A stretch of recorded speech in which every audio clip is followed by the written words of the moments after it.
Hi everybody, I hope you're well and having a great weekend. Well, I guess some people are having a great, already started the weekend. And for those of you that are still getting there, I hope you have a great rest of the week. I have been talking about our relationships with other people for this month.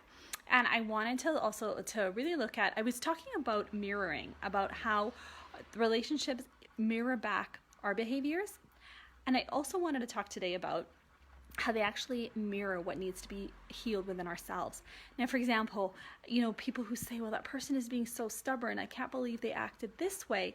It's actually a reflection of your own behavior in some capacity.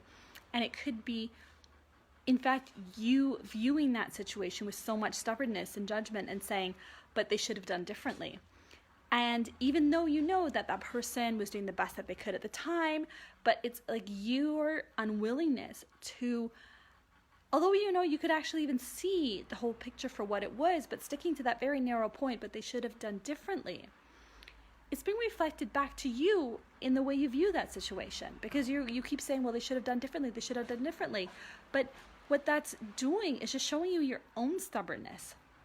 It's just reflecting back, like it's almost like a situation was created in the past for you to look at it now, to look back on it with a bigger viewpoint, to look back on it as a way of actually looking back at yourself and how you, for example, are being so stubborn and only looking at things in a different way. And it doesn't have to be linear. Like, for example, you could be having an issue with another person, but it could be reflecting back the way you treat yourself. As an example, you could be having involved in a romantic relationship with somebody who's not present, and it's showing you how you're not present within yourself.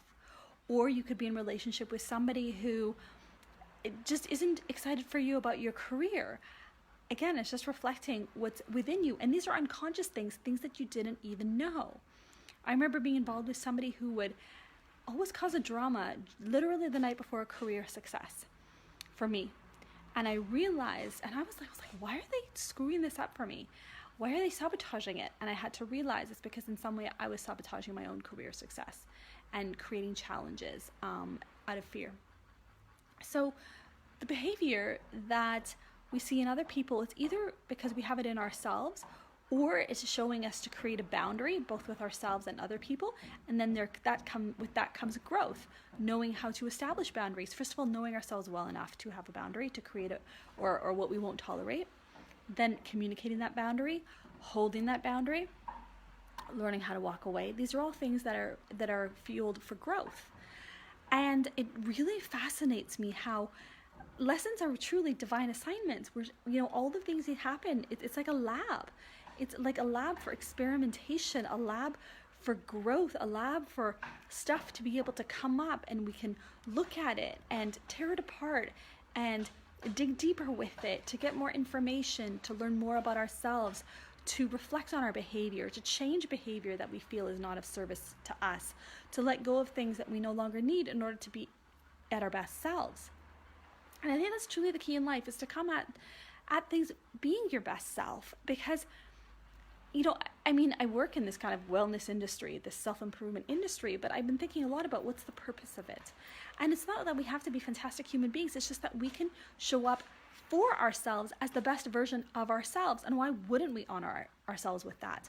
Knowing that we can show up with openness, with gratitude, with full heart, with a strong sense of self-love, a strong sense of boundaries, having done the work to get to know ourselves by looking at what are the behaviors and the mindsets that help us so we can truly be at our best, to be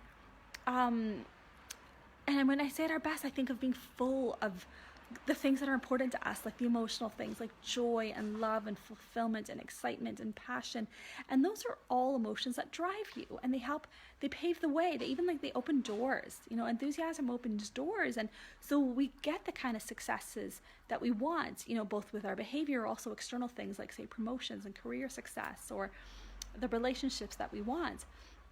So every time we choose a better way, we do better by ourselves. We are easier on ourselves when we choose love. It's so much better for our nervous system. It's better for our mindset. It's literally better for our whole body and our whole being, and of course our soul. We interact better with people. We are just happier people in general. And, that changes the world, that we cause that ripple. And so this is why I'm so, again, fascinated by relationships with others, because they show us the place within ourselves that we can heal, that we can let go of in order to be at our best self all the time. And we're always learning. It's not about being perfect. It's just truly about that commitment to growth, to help ourselves live an easier life.